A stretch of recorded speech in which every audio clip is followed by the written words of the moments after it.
अंजलि बहुत हो गया माँ। ये कहानी है अनीता के घर की, जहाँ अनीता की बहू अंजलि घर में झाड़ू लगा रही थी। तभी अनीता वहाँ आती है और उससे कहती है, बहू सुबह के 10 बज गए, लेकिन अब तक तेरा काम नहीं हुआ। अरे कब तक होगा काम? माँ जी बस अभी कर ही तो रही हूँ। आज ना आँख देर से खुली इसलिए लेट हो गया। अरे लेट तो तू जानबूझकर उठी है। कौन कहता है तुझे देर से सोने के लिए? मैं तो तुझे 12 बजे ही फ्री कर देती हूँ। अनीता का गुस्सा देखकर अंजलि कुछ नहीं कहती और चुपचाप अपनी गर्दन झुकाए खड़ी रहती है। लेकिन अनीता शांत नहीं होती। वो तो अपनी बहू को खरी खोटी सुनाकर चली जाती है। लेकिन ये सब अंजलि का पति मनोज देख लेता है और वो अपनी पत्नी अंजलि के पास आकर कहता है, अंजलि, माँ तुम पर इतना भड़क क्यों रही थी? पता नहीं मनोज जी, शायद मैंने थोड़ा लेट काम शुरू किया है ना, इसलिए भड़क रही थी माँ जी। अंजलि की बात सुनकर मनोज अपने कमरे में चला जाता है। वो कुछ नहीं कहता। अंजलि एक बार फिर अपने घर के कामों में लग जाती है। काम करते करते दोपहर हो जाती है। तभी अनीता एक बार फिर अपनी बहू को अपने कमरे से आवाज लगाती है, अंजलि बहू, ओ अंजलि बहू। अपनी सास की आवाज़ सुनकर अंजलि समझ जाती है कि उसकी सास उसे क्यों बुला रही है। इसलिए वो जल्दी जल्दी अपनी सास का खाना निकालती है और खाने की प्लेट लेकर अपनी सास के कमरे में जाती है। चलो खाना लेकर आ तो गई, वरना मुझे तो लगा था कि आज मुझे खाना ही नहीं मिलेगा। माँ जी माफ़ कर दीजिए, आज ना सब कुछ लेट हो रहा है, पर मैं कल से ध्यान रखूंगी और जल्दी उठूंगी। चलो अच्छी बात है, तुझे बात तो समझ में आई। अंजलि के माथे पर पसीना और चेहरे पर थकान साफ नजर आ रही थी। उसकी ऐसी हालत देखकर अनीता अपनी बहू से कहती है, वैसे बहू तूने कुछ खाया? नहीं ना माँ जी, मैंने अब तक खाना नहीं खाया। अभी किचन में बर्तन धोने बाकी हैं, उन्हें धोकर मनोज जी को खाना खिलाकर बाद में मैं खाना खाऊंगी। अरे बर्तन बाद में धो लेना, पहले खाना खा ले। और रही मनोज की बात, तो वो अभी सो रहा है ना, तो जब वो उठेगा तब उसे खाना दे देना।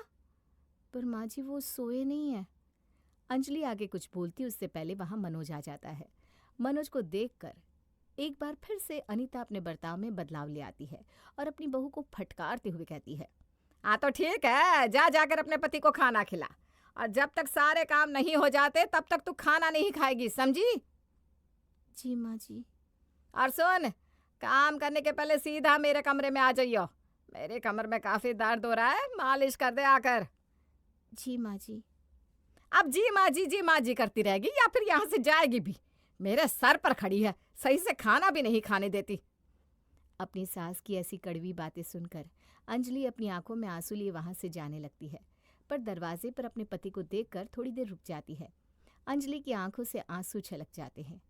उसकी आंखों में आंसू देखकर मनोज को जरा भी अच्छा नहीं लगता, लेकिन वो अपनी माँ से कुछ कह भी तो नहीं सकता था, क्योंकि आखिर अनीता उसकी माँ जो थी।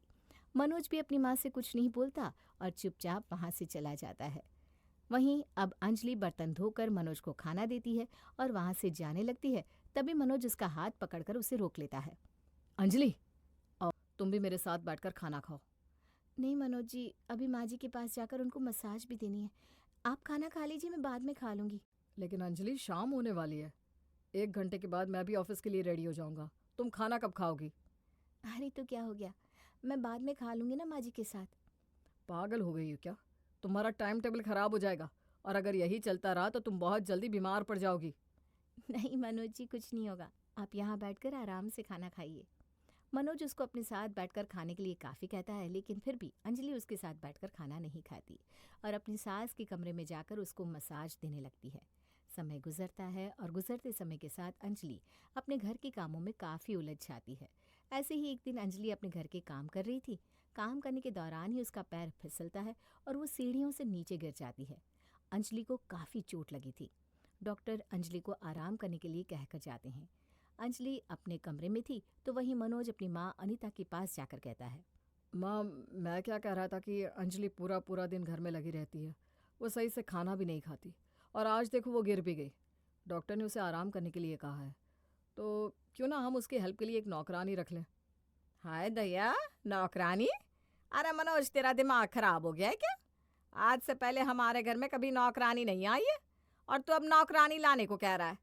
अरे पता नहीं कैसे रहती है ये नौकरानियाँ, और ऐसी औरतों को तो घर में लाने की बात कर रहा है। ये ना तो सफाई अच्छे से करती है, ना अच्छे से खाना बनाती है। ना बाबा ना, मैं नौकरानी को इस घर में कदम तक रखने ना दूंगी। पर माँ, अंजलि कैसे करेगी काम? आपको पता है ना उसको चोट आई है। इतनी भी नहीं आई कि वो बिस्तर पर पड़ी रहे। जब तक चलेगी फिरेगी नहीं, घर का काम नहीं करेगी, तब तक वो ठीक भी नहीं होगी, समझा तू? अब ना ज्यादा बीवी का हिमायती ना बन। अनीता अपनी बहू के कमरे में जाती है और बड़ी ही बदतमीजी से कहती है, चल अब उठ जा, ये नाटक और मत कर, समझी? तुझे इतनी भी नहीं लगी जितना तू ड्रामा कर रही है। पर माँ जी, मेरे पैरों में काफी दर्द हो रहा है। ये नाटक वाटक करने की जरूरत नहीं है। हाँ, मुझे भी कई बार ऐसी चोट लगी है, लेकिन मैं हमेशा अपने घर को पहले रखती थी। चल अब उठ जा शांति से, नहीं तो। नहीं तो क्या माँ? अनीता ये बात बोलती है कि मनोज बीच में बोल पड़ता है, क्योंकि आज हद पार हो चुकी थी। अनीता ने अंजलि से ऐसे बात करी थी कि उसकी जगह कोई और होता तो शायद उसको भी गुस्सा आ जाता। मनोज भी आज अपनी चुप्पी तोड़ देता है और अपनी माँ से गुस्से में बात करता है। माँ बस करो, बहुत हो गया। अरे हद होती है, ये इस घर की इज्जत, मेरी पत्नी और आपकी बहू है। आप इससे इतनी बदतमीजी से कैसे बात कर सकती हैं? क्यों, मैं बहू से इस तरह बात क्यों नहीं कर सकती? तू भी तो अपनी पत्नी से ऐसे ही बात करता है। अरे आज जिस औरत को तू अपनी पत्नी कह रहा है ना, तू भी तो उसको बेइज्जत करता है। तू भी तो अपनी पत्नी को इज्जत नहीं देता बेटा। मैंने कब इसको आपके सामने बेइज्जत किया? और कब मैंने इसकी इज्जत नहीं करी? अच्छा, तो अब तुझे याद दिलवाना ही पड़ेगा। याद कर, जब तेरी नौकरी छूट गई थी। अंजलि और अनीता अपनी पड़ोसन के साथ बैठकर पास्ता खा रहे थे, लेकिन तभी वहां मनोज उदास होकर अपने घर आता है और सोफे पर बैठ जाता है। आज मनोज ऑफिस से जल्दी घर आ गया था और वो काफी उदास भी था। लेकिन क्यों? बस यही बात अंजलि मनोज से पूछती है। मनोज जी, आप आज इतनी जल्दी घर आ गए? काम जल्दी खत्म हो गया क्या? और आप इतने उदास क्यों लग रहे हैं? कोई बात है क्या? तुम मेरे लिए एक गिलास पानी लेकर आओ, बाद में बताता हूँ। मनोज की बात सुनकर अंजलि उसके लिए पानी लाती है और उसे देती है। पानी पीकर मनोज ग्लास सोफे पर रखता है और अपने सर पर हाथ रखकर बैठ जाता है। मनोज जी, कुछ तो बताइए ना, आखिर हुआ क्या है? आपकी तबीयत तो ठीक है ना? अरे क्या कब से चप्पड़ चप्पड़ किए जा रही है? थोड़ी देर के लिए मुझे अकेला नहीं छोड़ सकती? मनोज का गुस्सा देखकर अंजलि कुछ नहीं बोलती और चुप हो जाती है, लेकिन उसकी पड़ोसन बीच में बोल पड़ती है। अरे बहू, जब मनोज कह रहा है कि चुप हो जा, तो तू क्यों बार बार उसे परेशान कर रही है? बहन, मेरी बहू उसको परेशान नहीं कर रही, बल्कि वो उससे उसकी परेशानी पूछ रही है। वो जानना चाहती है कि आखिर उसको हुआ क्या है। और वही नहीं, बल्कि मैं भी जानना चाहती हूँ, लेकिन इसकी तो जुबान ही अलग है। लेकिन अनीता बहन, जब आप देख रही है कि मनोज गुस्से में है, तो क्यों उसे बार बार परेशान करना? अब उसे बार बार परेशान करेंगी तो बहू उल्टा तो सुनेगी ही ना। खैर, तुम्हारे घर का मामला है, तुम निपटाओ, मैं जा रही हूँ अपने घर। इतना बोलकर अनीता की पड़ोसन वहां से चली जाती है, लेकिन अनीता को अपने बेटे की जुबान काफी गंदी लगती है। वो उससे प्यार से कहती है, देख बेटा, वो तेरी पत्नी है, तुझसे तेरी परेशानी पूछना उसका फर्ज है। अरे पर माँ, मैं बहुत परेशान हूँ। अरे पर क्यों परेशान है, यही तो जानना चाहते हैं हम लोग। माँ, मेरी नौकरी चली गई, सैलरी टाइम पर नहीं दे रहा था तो मेरी बहस हो गई और मैंने जॉब छोड़ दी। बस इतनी सी बात पर आप परेशान हैं? मैं आज ही भैया से आपकी जॉब के लिए बात करती हूँ। वैसे भी उन्हें एक अकाउंटेंट की ज़रूरत थी, पर वो नाइट शिफ्ट है। कोई बात नहीं अंजलि, मैं कर लूँगा। इस तरह अंजलि अपने भाई से बात करके अपने पति की नौकरी लगवा देती है। मनोज को काफ़ी अच्छी पत्नी मिली थी, लेकिन उसने गुस्से में अंजलि को सबके सामने बहुत उल्टा बोल दिया था, इसलिए उसको अपने शब्दों पर पछतावा होता है और वो उससे अकेले में माफ़ी भी मांगता है। अब तो बता, जब तू ही अपनी पत्नी की इज्जत नहीं करता, तो दूसरों से कैसे उम्मीद कर सकता है कि वो तेरी पत्नी की इज्जत करेगा? अरे उसी दिन हमारी पड़ोसन उसको इतना बोल कर चली गई, कितना कुछ कहा था इससे, लेकिन फिर भी ये तेरे बुरे समय में तेरे साथ रही। पर माँ, मैंने अंजलि से माफ़ी मांगी थी। माफ़ी मांगी थी, लेकिन अकेले में। पर तूने तो उसे उल्टा सबके सामने बोला था ना। अब लोगों के सामने उसकी इज्जत घटी, उसका क्या? अनीता मनोज को जो समझाना चाह रही थी वो मनोज काफ़ी अच्छे से समझ जाता है, जिसके बाद मनोज अपनी माँ और अंजलि के आगे हाथ जोड़कर माफ़ी मांगते हुए कहता है, माँ, मैं समझ चुका हूँ कि आप क्या कहना चाहती हैं। मैं आज के बाद कभी भी अंजलि से बदतमीजी से बात नहीं करूँगा, बल्कि उसको सबके सामने इज्जत दूंगा। अंजलि, मुझे माफ़ कर दो। अंजलि बहू, मैं भी माफ़ी मांगती हूँ, मुझे भी माफ़ कर दे। मैंने तुझे बहुत कुछ बोला, पर मैं वादा करती हूँ कि आगे से कभी तेरे साथ ऐसा नहीं करूँगी। आप दोनों मुझसे माफ़ी मत मांगिए प्लीज़। इस तरह अब अंजलि के घर में सब ठीक हो जाता है और अंजलि को सबकी तरफ से मान सम्मान बराबर मिलता है। व्यापारी और घोड़े की कहानी। एक व्यापारी के पास एक घोड़ा था। व्यापारी अपने घोड़े के ऊपर नमक की बोरियां लादकर उसे शहर ले जाता था। एक दिन जब व्यापारी अपने घोड़े को लेकर शहर जा रहा था, चलो राजहंस बेटा, आज हम जिस बाजार में जा रहे हैं वो बाजार पूरे राज्य का सबसे अच्छा बाजार है। वहाँ कमाई भी अच्छी ही होती है। अगर आज हमारी कमाई अच्छी हुई तो मैं तुम्हें अच्छा वाला घास खिलाऊंगा।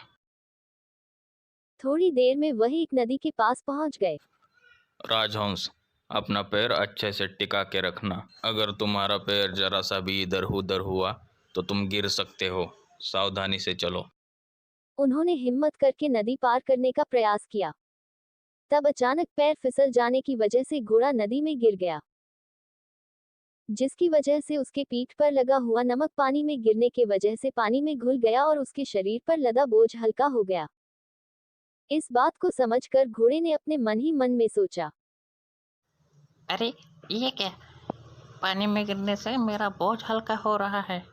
इसका मतलब पानी में गिरने से ये नमक उसमें बह रहा है।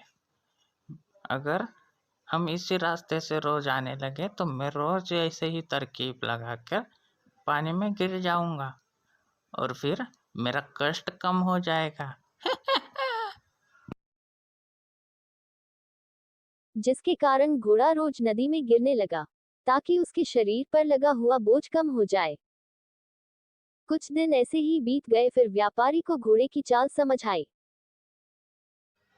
अरे, ये राजहंस यहाँ पर ही आके क्यों गिर रहा है? इससे तो मेरा बहुत नुकसान हो रहा है। यह हर रोज यहाँ गिरता है और नमक पूरा बह जाता है। अच्छा, तो वो मुझे अब समझ आया। यह अपना बोझ हल्का करने के लिए यहाँ पे गिरता है, लेकिन इसका बोझ हल्का करने के चक्कर में मेरा कितना नुकसान होता है ये इसे समझ नहीं आ रहा। मुझे कुछ तरकीब करनी पड़ेगी और इसको सबक सिखाना ही पड़ेगा। व्यापारी घर जाकर सोने लगा। अचानक से उसके दिमाग में एक तरकीब आ गई। काम चोरी का नतीजा क्या होता है अब मैं इसे बताऊंगा। कल मैं नमक के जगह पर रुई लाऊंगा और जब ये पानी में गिरेगा तो रुई का वजन उसके भार से ज़्यादा होगा। तब इसे समझ आएगा कि अपनी क्या गलती हो रही है। इस बार व्यापारी ने घोड़े पर नमक की बोरियां लादने की जगह रुई की बोरियां लाद दी, जिसकी वजह से जब घोड़ा जानबूझकर पानी में गिरा तब उसके शरीर पर लगा हुआ भार और भी बढ़ गया और घोड़े का उठना मुश्किल हो गया। जिसके बाद व्यापारी जोर जोर से हंसने लगा और घोड़े को बोला, तुम मुझसे होशियारी कर रहे थे ना, अब तुम्हें यही सबक मिलना चाहिए। कहानी से सीख, कभी कभी ज्यादा होशियारी दिखाना बहुत भारी पड़ सकता है।